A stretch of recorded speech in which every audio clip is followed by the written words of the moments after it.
जगत में बिरला पाया, राम जगत में बिरला पाया, जो सतगुरु के शरण में आया, जो सतगुरु के शरण में आया। प्रेम नगर में गुरु नाम से प्रेमी प्रभु दरबार गया, प्रेम नगर में गुरु नाम से प्रेमी दरबार गया। नाम अखंड है नाम अनंता, नाम अखंड नाम अनंता, जानो दया जब करे संता, जानो दया जब करे संता।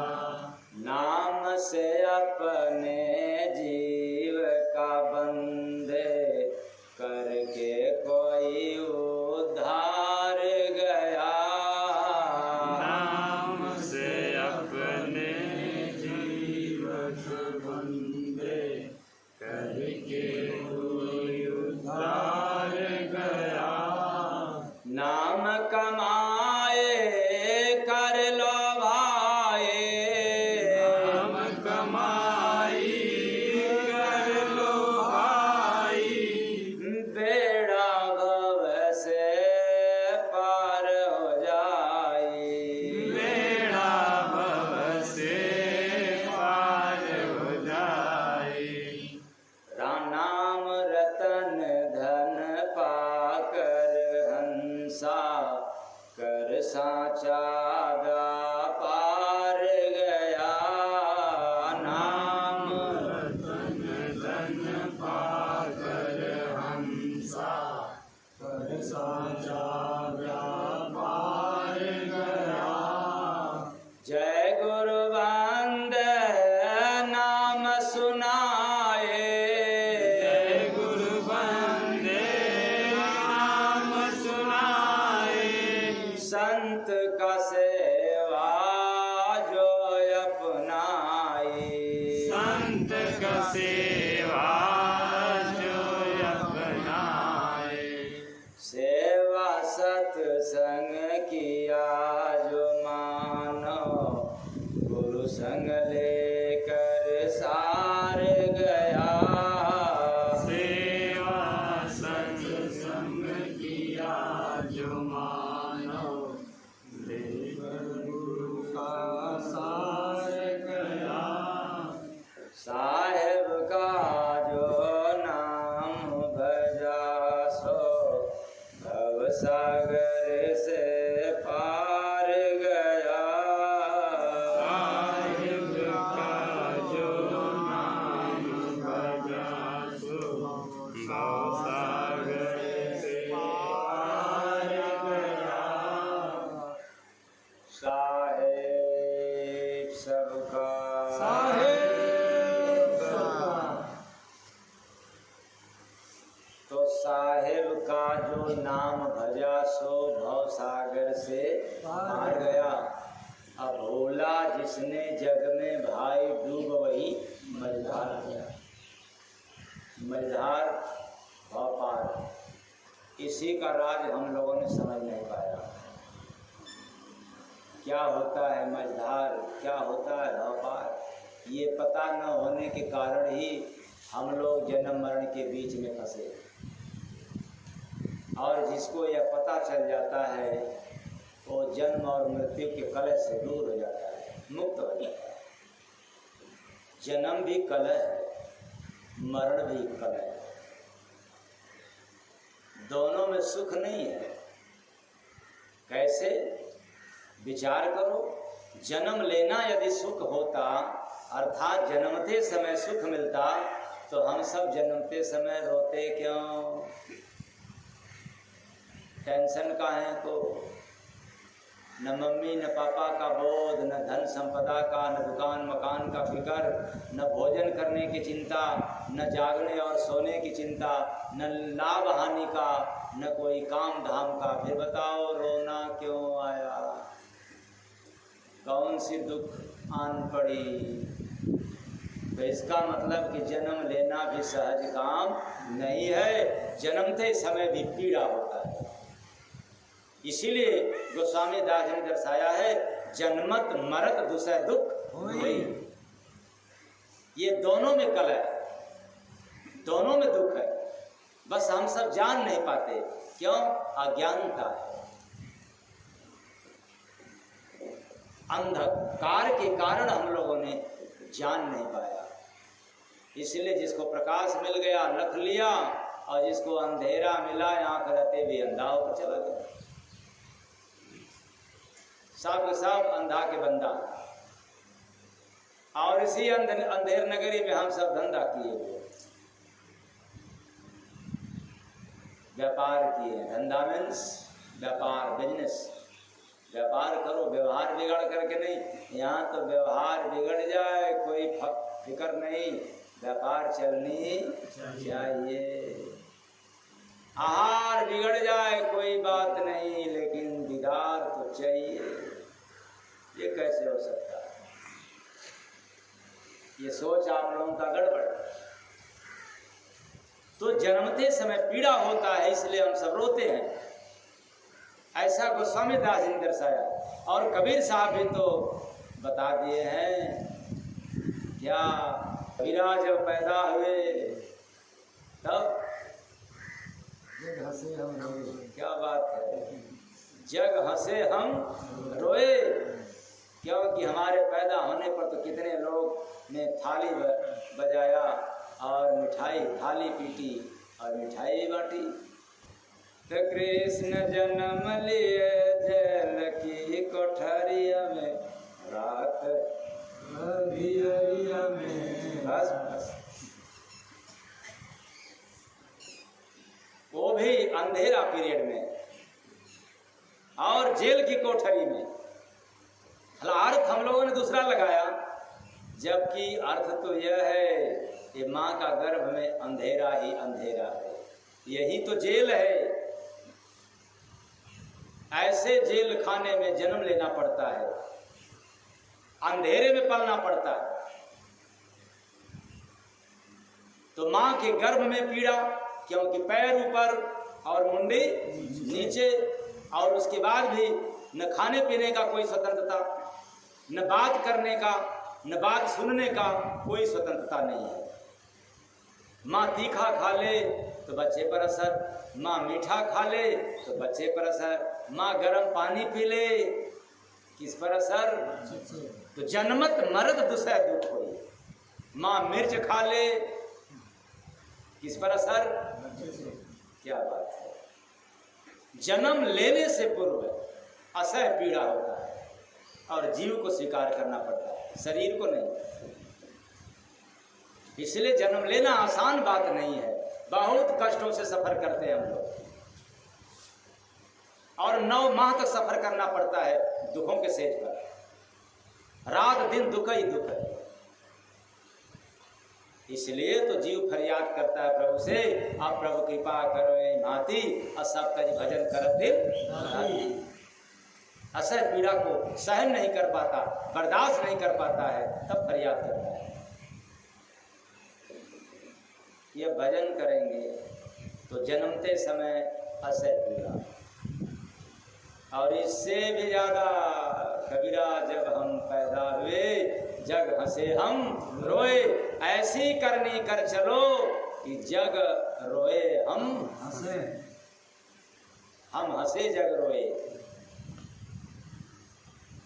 क्या बात है। मौत को भी, मौत के सिर पर पांव रख करके चले, और मौत तो हम लोगों के सिर पर पांव रखा है। जब न किसी को दबा दे श्री राम नाम, डर है हमेशा किसका? मौत का। सांप दिखाई दिया तो किसका डर? और बंदूक खाली दिखाई दिया तो किसका डर? मौत का। मनुष्य का जन्म पाए हमेशा हंसने के लिए, और यहाँ कदम कदम पर डर है, भय है, कब न मर जाए। और अस्पताल में चल गए तो डर किसका? डॉक्टर साहब कृपा करते कोरोना न होने पाए, नहीं रोना पड़ेगा। हर पल पल, हर क्षण क्षण, कदम कदम पे डर है मौत से। इतना भय, इतना डर, इतना दुख। बस एक ही समय हम लोग नहीं डरते हैं, पाप करते समय, यही ना? करते रहो, भगवान थोड़ा देख रहा है, मैं तो चोरी से नहीं कर रहा हूँ, भगवान तो ऊपर है। और फिर भूल गया कण कण में प्रभु का वास है। अरे तेरे अंदर प्रभु का वास है, कण की बात छोड़ दो, तेरे अंदर तू कहीं भी करेगा प्रभु तेरे पास है, तू बचने वाला नहीं है। तो जन्म लेते वक्त कष्ट, असह पीड़ा, और मरते समय जन्मने से भी अधिक पीड़ा होती है। ऐ चेतन प्राणी, विचार करो, जब ऐसी पीड़ा हम लोगों के जीवन में है तब क्या करना चाहिए? इस पीड़ा से मुक्ति चाहिए। तो मुक्ति तो संसार में तो नहीं मिलेगा, भव पार जाना पड़ेगा। और जब भवसागर पार जाना है तब एक काम तो करना ही पड़ेगा, एक काम करना पड़ेगा। वो क्या? साहिब का जो नाम भजा सो भवसागर से पार गया। साहिब का जो नाम भजा सो भवसागर से पार गया। तो साहिब का, प्रभु का नाम जब लेकर के हमने आधार लिया, भक्ति भजन किया, तो भवसागर पार हो गया। इंसान के पास ताकत नहीं है पार करने की भवसागर, कितना भी ताकतवर क्यों न हो जाए, फिर भी संसार से पार नहीं जा सकता। लेकिन नाम में वह ताकत है, नाम में ऐसी क्षमता है कि नाम का आधार ले लो, नाम की सहायता से, नाम के मदद से आप भवसागर पार हो जाओगे। क्योंकि नाम में ताकत है पार करने की, इंसान में ताकत नहीं है। वरना सब के सब मरने के बाद कहाँ चले जाते? भवसागर पार। याद रखना, कोई भी आज तक मरने के बाद न भवसागर पार गया है न कभी पार जाएगा। भवसागर पार जाने का मार्ग सिर्फ जीवित रहते पर। इसलिए छोड़ देना कल्पना, मरने के बाद हमारे माता जी का स्वर्गवास हो गया, पिताजी का स्वर्गवास हो गया है, फलाने ढकाने का स्वर्गवास हो गया। और तो मर गए, अब कहाँ गए स्वर्ग में? जीते जो नहीं गया वो मरने के बाद नहीं जा सकता। इसलिए पार जाने की व्यवस्था केवल मनुष्य तन में है, जिंदा रहते। कभी गया? नहीं गया। क्यों नहीं गया?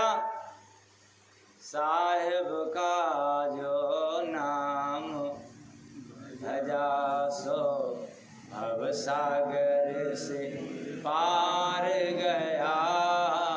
साहिब का जो नाम भजा सो भवसागर से पार गया। इसलिए लंका पे चढ़ाई करते समय पहले भगवान श्री राम ने सेतु बंद किया, पुल का निर्माण। और पता है पुल का निर्माण किससे हुआ था? पत्थर से। और पता है कि पत्थर तैरता है, पत्थर में ताकत नहीं है तैरने की। लेकिन जब राम का नाम जिस पत्थर पर अंकित हो जाता था वह पानी पर भी तैरने लगता था।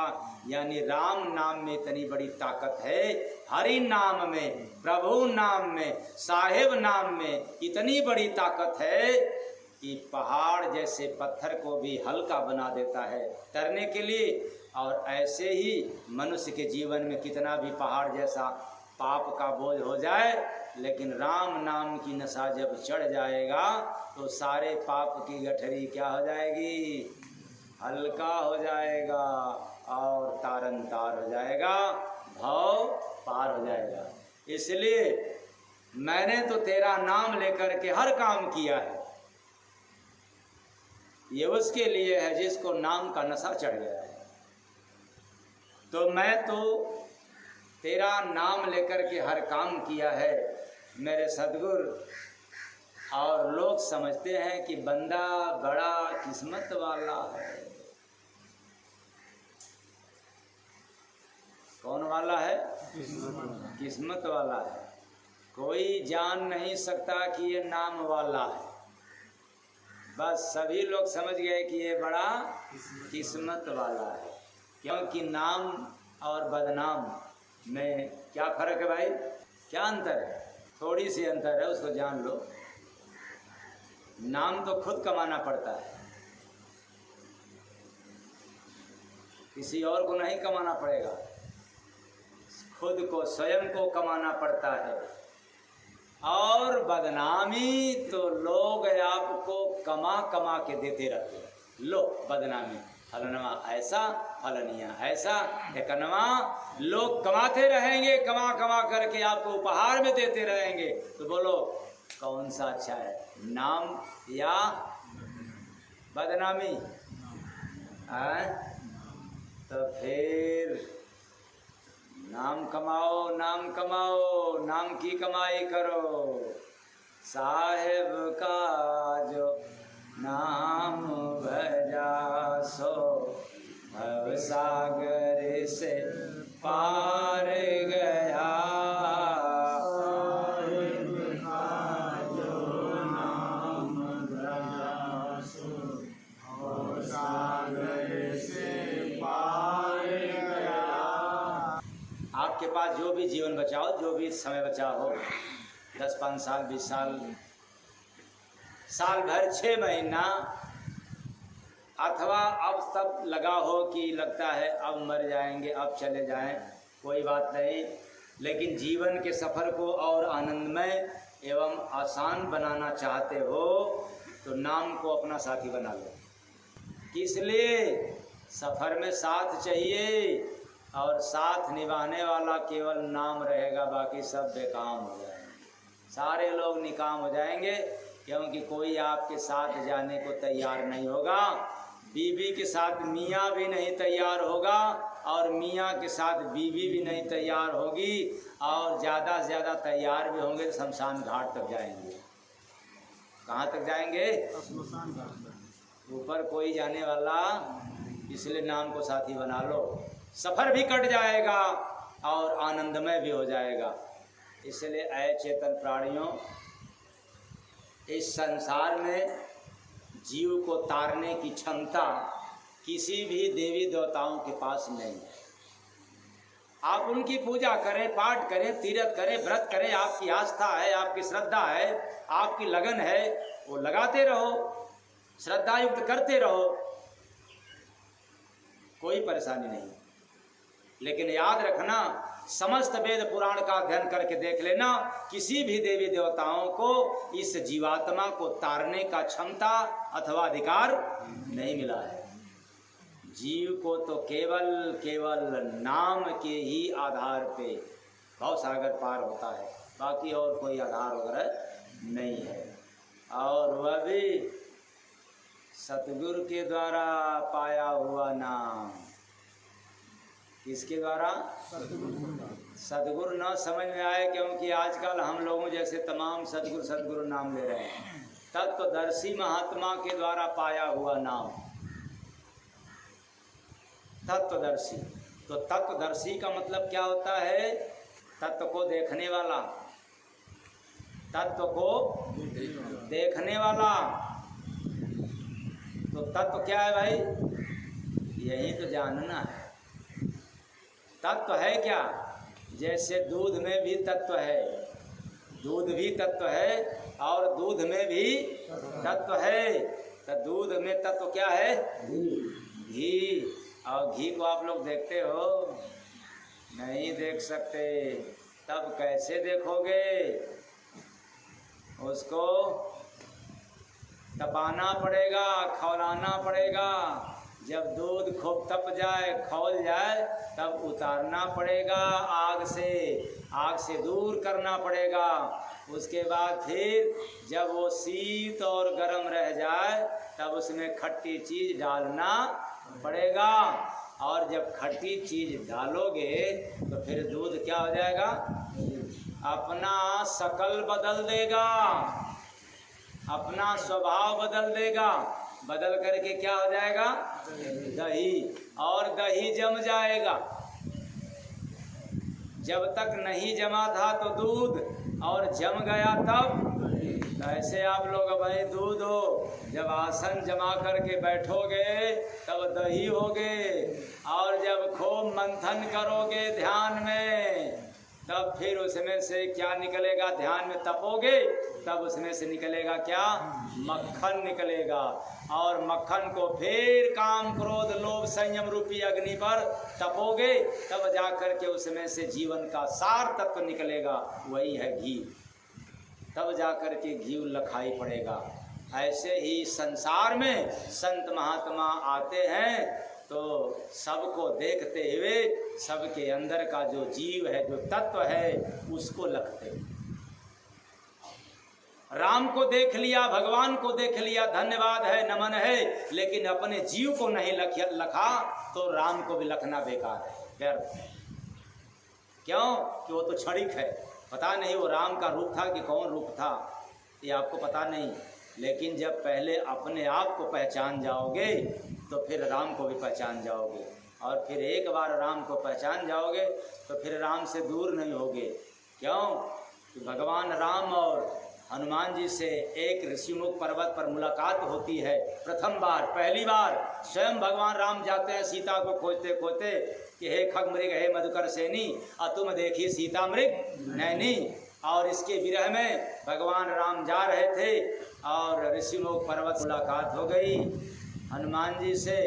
और हनुमान जी राम का नाम लेने वाले, लेकिन राम सामने खड़े हैं, पर राम की पहचान हनुमान से नहीं हो पाई। तब हनुमान जी ने पूछा कि आप कौन हैं? तब भगवान राम अपना परिचय देते हैं कि मैं अयोध्या नरेश राजा दशरथ पुत्र राम हूँ। सामने तेरे खड़े हो जाएंगे। जबकि हनुमान जी को कहा जाता है ज्ञानी नाम गगड़यम, ज्ञानियों में गगड़े है, फिर भी ऐसे ज्ञानी लोग भी, तीनों लोग हाँकते कांपे, फिर भी ऐसे लोग भगवान राम को नहीं पहचान कर पाए सन्मुख होते हुए भी। इसलिए चेतन प्राणियों, ऐसे लोगों के सामने यदि भगवान भी खड़े हो जाएंगे तो भी नजर आने वाला, और आ भी गया तो पहचान होने वाला नहीं है हनुमान जैसे। तब क्या करना पड़ेगा? तत्वदर्शी महात्माओं के पास जाना पड़ेगा, जो आत्मा को लखने वाले हैं, जो आत्मा को जानने वाले हैं। उनके पास जाओगे तो राम से मुलाकात करा देंगे, भगवान से मुलाकात करा देंगे। और जब एक बार मुलाकात हो गई तो फिर आपसे दूरी नहीं रहेगी। कि जरा सोचो एक बात, इस संसार में कोई व्यक्ति जब नग्न अवस्था में घूमे तो कैसा लगेगा? अच्छा लगेगा? कोई संसार में, कोई माया रूपी बाजार में नग्न अवस्था में घूमे तो अच्छा नहीं लगेगा बिना कपड़े के। तो फिर अपनी सूरत को तुम नंगा क्यों नचवा रहे हो माया के बाजार में? सूरत मीन्स आत्मा, अपने आत्मा को नग्न अवस्था में क्यों किए हो? कम से कम उसको भी नाम रूपी खोल पहना दो। जब नाम का श्रृंगार हो जाएगा, नाम का आधार मिल जाएगा तो यह भी तारन तार हो जाएगा, भवसागर पार हो जाएगा। तो नाम सतगुरु कया गम अपार बाय भजन कय आधार बाय ना। नाम सतगुरु कया गम अपार बाय नाम कय आधार बाय ना। तो नाम सतगुरु कया गम अपार बा, उस नाम में कोई गम नहीं है। जितने नाम को लेते जाओगे उतने गम से गमों से दूर होते चले जाओगे। और यही नाम भजन का आधार होता है। यह नाम नहीं मिला तो आप चाहे जो भी नाम होठों से ले रहे हो वो पूजा में आएगा, पाठ में आएगा, तीर्थ में आएगा, लेकिन भजन में नहीं आ सकता। तो नाम सतगुरु कया गम अपार बाय भजन कय आधार बाय ना। नाम सतगुरु कया गम अपार बाय भजन कय आधार बाय ना। नाम बजता है गगन में कोई सुनता हो, भजन में कोई सुनता हो, भजन में कोई सुनता हो, भजन में। याद रखना, जब संत फकीरों के पास जाओगे नाम पाओगे तो वह नाम से आपको पकड़ा देंगे। कौन सा नाम? जो गगन में बजता है। कौन सा गगन? वो ऊपर नहीं, ये आपके शरीर के ऊपरी भाग में गगन में, अर्थात दोनों आँखों के भाव के मध्य में, जहाँ पे टीका चंदन और विधिया लगाई जाती है, उसी स्थान से आपको नाम की ध्वनि सुनाई देगा, जिसको अनहदनाद कहते हैं। ये संत महात्माओं के पास जाने पर संभव है, इसके अलावा आपको कहीं सुनाई देने वाला नहीं है। तो नाम बजता है गगन में कोई सुनता हो, भजन में कोई सुनता हो, भजन में कोई सुनता हो, भजन में। ध्वनि आठों पहर संचार बाय भजन कय आधार बाय ना। ध्वनि आठों पहर संचार बाय भजन कय आधार बाय ना। उस नाम में, उस ध्वनि में निरंतर बजता है। आठों पहर आप सो जाते हो फिर भी ध्वनि निकलता रहता है। कैसे? आप सोते हो, लेकिन जो आपके अंदर श्वासा है ये तो कभी नहीं सोती। और जब यह सो जाए तो श्री राम नाम, इसलिए आप सो जाते हो, आप थक जाते हो, आप बैठ जाते हो, लेकिन श्वास तो निरंतर चलता रहता है। और वह तो हर श्वास में, हर आती जाती श्वास में ध्वनि निकलती है। बस हमें सुनाई इसलिए नहीं देता कि हमें कोई संत सदगुरु का आधार नहीं मिला, कोई सहायता नहीं मिला, कोई आश्रय नहीं मिला, कोई आधार नहीं मिला। तो ध्वनि आठों पहर संचार बाय भजन कय आधार बाय ना। ध्वनि आठों पहर संचार बाय भजन कय आधार बाय ना। नाम जीव को बुलाता बड़ा मधुर धुन सुनाता, बड़ा मधुर धुन सुनाता, बड़ा मधुर धुन सुनाता। बड़ी राज की बात है। संसार में आकर के जीव अटक गया, काल माया के देश में, मझधार में, दुख और सुख में, दुख और सुख के बीच में, जन्म और मरण के बीच में। मतलब न कायदे से जन्म का सुख पाया, न कायदे से मरण का सुख पाया, ये दोनों में फंस गया। इसी को कहते हैं मझधार, बीचों बीच। आ तो गया संसार में, फंस गया, लेकिन बिना नाम की आवाज का ये जीव इससे निकल नहीं सकता। इसलिए जीव को कोई बुलाने वाला है तो नाम। जब सोए हुए जीव को नाम जो उठाता है तो ऐ चेतन प्राणियों, काल माया में हम आकर के सोए हैं, अज्ञानता में सोए हैं, लोगों को अपना समझ करके सोए हैं। जब ऊपर का नाम मिलता है, उल्टा नाम जब जग जाना, वाल्मीकि भय ब्रह्म समाना। जब ऊपर का नाम सुनाई देने लग जाता है तो हम चैतन्य हालत में हो जाते हैं, पूर्ण रूपेण होश पूर्वक हो जाते हैं कि कहाँ मैं सोया हूँ संसार में, हमें तो कहीं और चलना है। फिर भक्ति भजन में लग जाता है, वैराग हो जाता है, अनुराग हो जाता है। तो नाम जीव को बुलाता, बड़ा मधुर धुन सुनाता, बड़ा मधुर धुन सुनाता, बड़ा मधुर धुन सुनाता। मिले आनंद हरदम बहार बाय भजन के आधार बाय ना। मिले आनंद हरदम बहार बाय भजन के आधार बाय ना। नाम कितनों को तारा पार, भव से उतारा पार, भव से उतारा पार, भव से उतारा। वेद गावे लाय अमर संसार भजन के आधार बाना। वेद गावे लाय हर संसार बान, भजन के आधार बाना। वेद में प्रमाण है कि नाम तो न जाने कितने लोगों को, अनगिनत लोगों को तारा। एक दो लोगों की बात नहीं है, अनगिनत लोगों को तारा है। और आप भी नाम का आधार ले लोगे तो आप भीतर जाओगे, और नहीं लोगे तब मर जाओगे। बार बार मरना पड़ेगा और बार बार जीना पड़ेगा, ऐसा वेद गाता है। वेद में प्रमाण है कि संसार अमर है। आप नहीं थे तो भी संसार था, आप हैं तो भी संसार है। और याद रखना, आपके बाप दादा आजा नाना नानी चले गए तो भी संसार है। अब पारी आप लोगों की है, आप लोग भी चले जाओगे लेकिन ये संसार रहेगा। और इसी संसार में जो आया, होश पूर्वक काम किया, वो तर गया, वो अमर हो गया। और जो बेहोशी हालत में काम किया, वो तो जन्म लेकर के भी मर गया। तो नाम लिखा नहीं जाता हंस, अनुभव में पाता हंस, अनुभव में पाता हंस, अनुभव में पाता। अरे जो संत महात्माओं के द्वारा नाम पकड़ाया जाता है, जिस नाम में आवाज आती है, जिस आवाज को सुन करके जीव जाग जाती है, होश पूर्वक आ जाती है, जिसकी मूर्छित अवस्था समाप्त हो जाता है, वह नाम लिखा नहीं जाता। उसको नहीं कहा जा सकता राम राम राम राम, दुर्गाय नमः स्वाहा, ओम नमः शिवाय, नहीं जपा जा सकता। वैसा नाम इसलिए ये सभी लोगों के पास नहीं मिलता है, किसी फकीर तत्वदर्शी महात्माओं के पास मिलता है। जब ऐसा महापुरुष हमें मिलेगा तब वह धुन को पकड़ा देगा, जो लिखा न जा सके, जिसको ओठों से जपा न जा सके। उसी को तो कहते हैं ध्वनात्मक नाम। कौन नाम? ध्वनात्मक नाम। मस कागज छुयो नहीं, कलम गयो नहीं हाथ। बाकी तो नाम बोलने वाला है, लिखने वाला है। ये तो बड़ात्मक नाम है, कुछ भी बोलो। राम को रहमान को, सीता को सिया राम को, ये तो आपके ऊपर है। लेकिन ये ध्वनात्मक नाम तो संतों के पास मिलता है।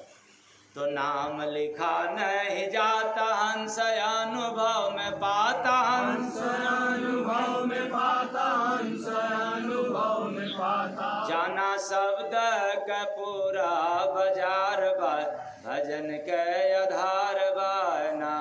जाना शब्द का पूरा बाजार बा, भजन के आधार बाना।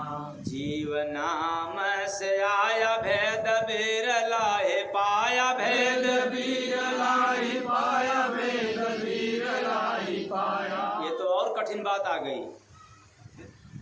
साहेब का जो नाम भजा सो भव सागर से पार गया। और यहाँ को क्या सुनाई दे रहा है कि जीव नाम से आया, अभेद बिरला ही पाया। ये आपको पता ही नहीं है कि ऊपर से जीव कैसे आया, माँ के गर्भ में जीव कैसे जाता है, कोई अता पता नहीं है। क्योंकि आपको पता होना चाहिए कि माँ के गर्भ में पहले जीव नहीं जाता है, पहले शरीर बनता है।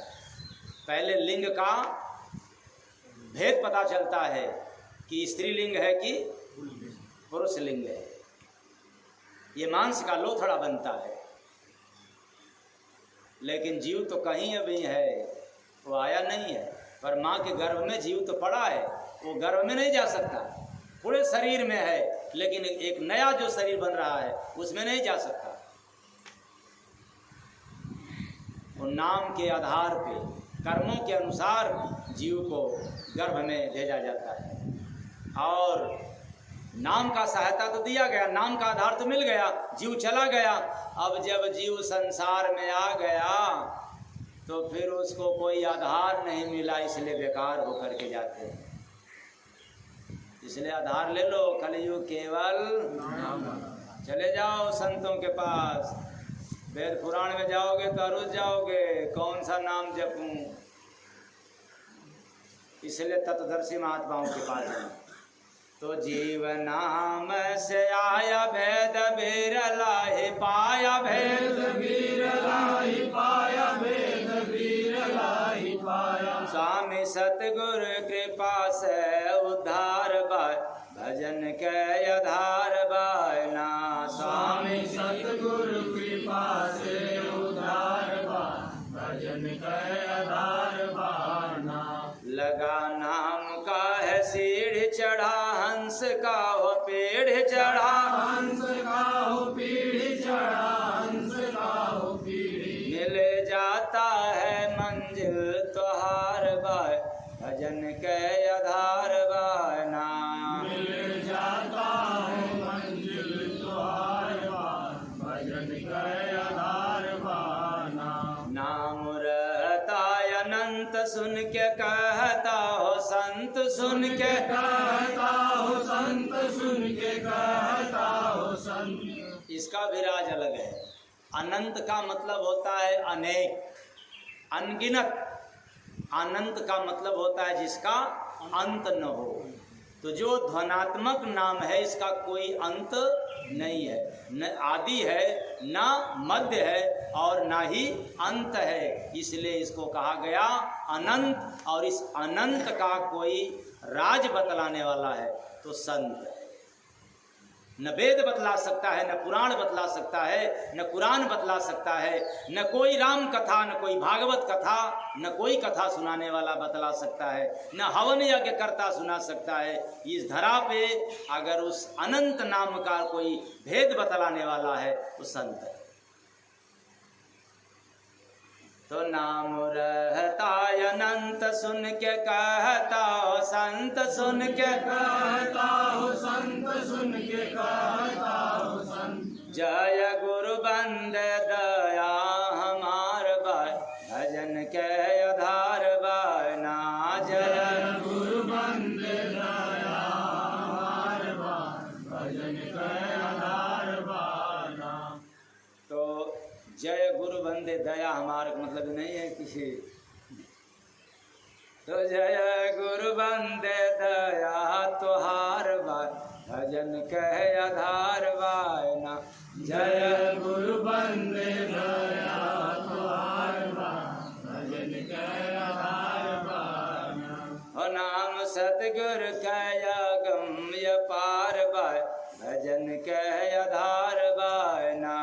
नाम सतगुरु कया गम्य पार बार, भजन के आधार बाना। तो अगम अपार वाला आपको नाम चाहिए जिसमें अपरंपार सामर्थ्य हो, जिस नाम का कोई पार नहीं लगाया जा सकता, जिस नाम को लिखा न जा सके उसी नाम का पार नहीं लगाया जा सकता। और जिस नाम को लिखना चालू कर देंगे वो तो सीमित में आ गया, दायरे में आ गया, सीमा में आ गया। इसलिए असीमित नाम, और वही तो नाम घट घट व्यापी है। कहाँ है? घट घट व्यापी है। वही नाम कण कण में व्याप्त है, सर्वव्यापक है। बस कोई फकीर मिल जाए और हमें लखा दे, कोई संत फकीर मिल जाए वो राज को बतला दे, भेद को बतला दे। और भेद नहीं पता चला तो वेद में लटक गया,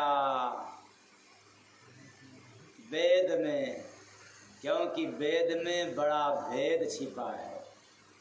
और जब तक भेद मिलेगा नहीं तब तक वेद समझ में आने वाला नहीं है। इसलिए नाम को पाओ किसी संत सद्गुरु के शरण में जाकर। तो साहेब का जो नाम भजा सो भव सागर से पार गया। साहिब का जो नाम भजा सो भव सागर से पार गया। बस आज इतना ही। मेरी वाणी आप लोगों को गहरा चोट पहुंचाया हो ना समझने के कारण अपने घर का सेवक समझ करके क्षमा कर दीजिएगा। और मैं आशा करता हूं कि आप लोग क्षमा कर देंगे। साहे